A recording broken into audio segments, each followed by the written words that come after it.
Inside this building on Redstone Arsenal is a Santa's workshop of sorts that few people have ever seen.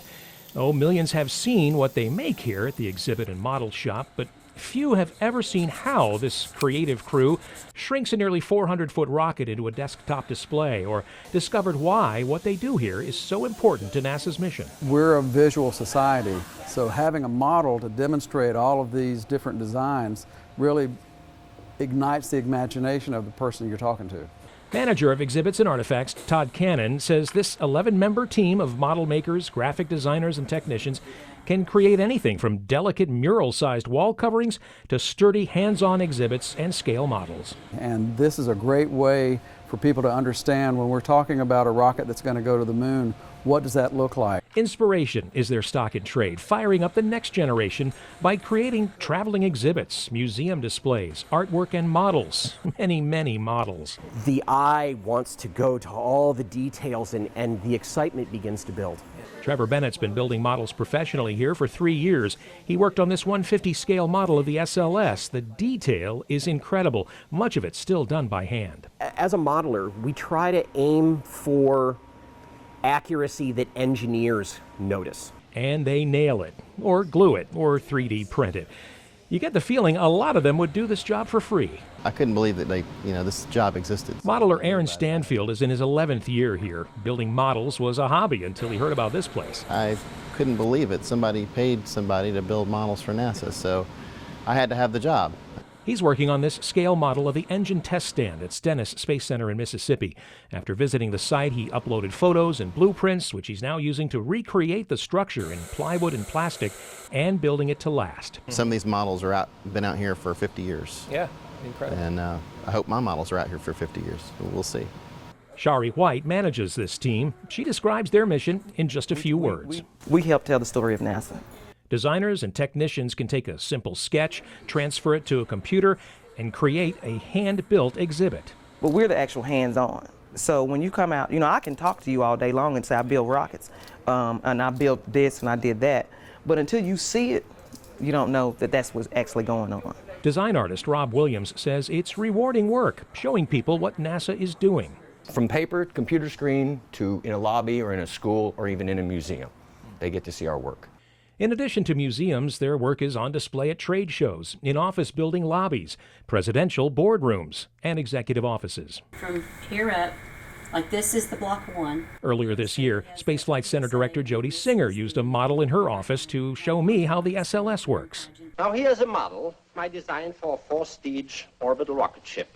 Werner von Braun was especially fond of these intricate reproductions. He had in his office at Marshall, you can even see in some of these pictures, there were always models of rockets behind his desk. Von Braun's daughter Margaret remembers her father's office crammed with them. One of them, I think they actually had a cutaway in the ceiling to show the Saturn V because it was too tall to fit into the regular room. Von Braun believed models helped engage the public in the space program and made sure he had plenty of them.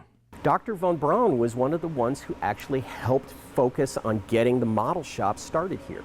The processes may have changed. Liquid PVC 3D printers and computer-aided routers now work alongside old-school lathes and milling machines, but the mission of this team remains the same.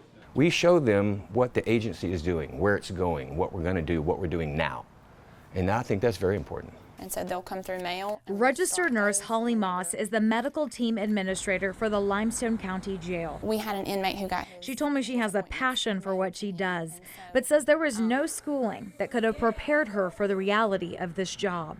We have several here that are, my age, or in their 20s who are disoriented. They don't know the year. They don't know where they're at half the time. They hallucinate. I've had some of them draw on windows, obscene things and scream obscene things to me, and you never know how to act, never expecting it. Of the 272 inmates here at the Limestone County Jail, more than 55 of them suffer from some sort of serious mental health issue. None of the 55 were on the proper medication before arriving to jail. The Limestone County Sheriff told us the situation has become even more dire because the resources available to help these people has never been more scarce. Alabama has gone from several thousand beds back in the 70s and 80s for the mentally ill to where the last I heard is right around 1,000 beds. So I mean, it's, you know, we've got at least 5 or 6 times less beds available today than we had in 1982 when I was first elected sheriff. The situation the Limestone County Jail is in is echoed in almost every jail in the state. It's an issue that trickles down from major budget cuts to mental health services in the state of Alabama. According to the National Alliance on Mental Illness, Alabama ranks number 2 out of the top 15 states in the nation for mental health budget cutbacks. Alabama cut funding for mental health services by 36% from 2009 to 2012. Sergeant Jackie McNatt with the Limestone County Jail says this has created a system where the same group of people get cycled through local jails because they have no place else to go. They get trapped in this system and they can't get out and they can't get the help they need. They're on the criminal side when they need to be going for mental health help. And it's just a revolving door and they can't seem to get out of it, so they never get the help they need. Moss told me despite the obstacles, she takes comfort knowing she is making a difference. When I asked her from her perspective what needs to change, she had this to say. There needs to be more state-funded facilities, outpatient and inpatient facilities that people can go to that is, you know, income-based or something to that nature to where they can afford, you know, to get the mental health that they need. Because when I was a young engineer, we'd work out the arsenal on weekends for no money. For Kenny Mitchell, the space program is in his blood. He's a charter member of Marshall Space Flight Center, joining on his 18th birthday in 1959 as a co-op student at Auburn University. And everything was unair conditioned, so all the paper was sticking to you. You know, just had a can-do. Yes, we can. He brought that can-do attitude with him every day of his 40-year career as an engineer with NASA. His work spanned every program, from Saturn to Skylab to the ISS and SLS, and he's also a bit of a pack rat. This is the upstairs of part of my museum of records, and I have 3-4 more rooms I'll show you. Okay, a bit maybe an understatement. This is the second office, and it's a little more crowded. Room after room of a lifetime of memories and memorabilia. This is all stamp collections and historical records.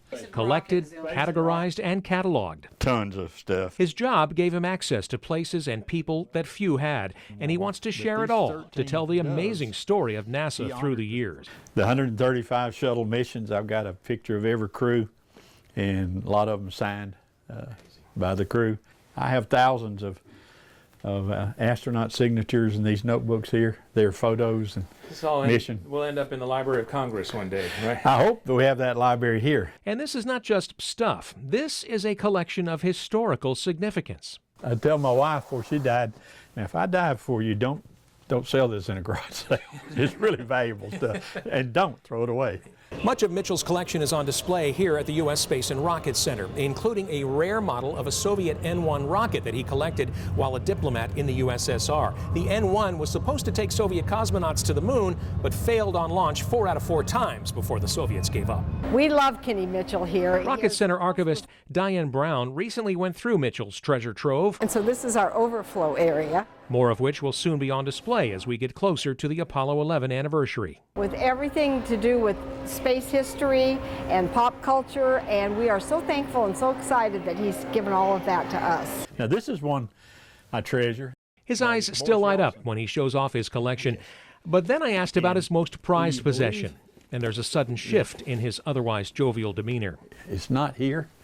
And I'm a little concerned. I've got Yuri Gagarin's signature on the Phoenix scale. Really? That's right, an original signature from the first man in space, currently lost in this space. I have actually lost things, like right now I'm just trying to find, what did I do with that Gagarin letter, because that was so precious to me. But this is a NASA engineer. Failure is not an option. And success is just 2 doors down and a little digging away. Yeah, but this is Gagarin's original signature here. And another one is one of the space station signatures. So that's worth thousands. Okay. Just because of that. Sure. Another crisis averted. The monetary value aside, Mitchell believes saving these small pieces of history allows us to piece together a bigger picture of what it was like to be part of history. Are you done collecting, or are you still? Yeah, I am. Can you believe it's like an alcoholic? I've had my last drink.